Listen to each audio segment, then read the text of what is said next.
భరణి వారి బాటసారి హృద్యమైన కథాచిత్రం. అక్కినేని నాగేశ్వరరావు, భానుమతి, షావుకారు జానకి, దేవిక ముఖ్య తారాగణం. నిర్మాత, దర్శకుడు రామకృష్ణ.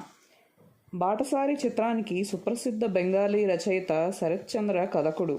ఈ విషాదాంత అమరిన ప్రేమ కథా చిత్రాన్ని రామకృష్ణ వెండితెరపై చక్కగా ఆవిష్కరించారు. అక్కినేని నాగేశ్వరరావు నటన అద్వితీయం.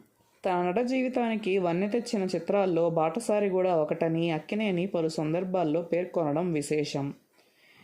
ఈ సినిమాకు రచన సముద్రాల వెంకట రాఘవాచార్య, సంగీతం మాస్టర్ వేణు, ఛాయాగ్రహణం వి వెంకట్. బాటసారి 1961 జూన్ 30న విడుదలైంది. ఇప్పటికీ 65 వసంతాలు. ఈ సినిమాలోని కొన్ని పాటలు ఇన్నేళ్లుగా సంగీత ప్రియులను అలరిస్తూనే ఉన్నాయి.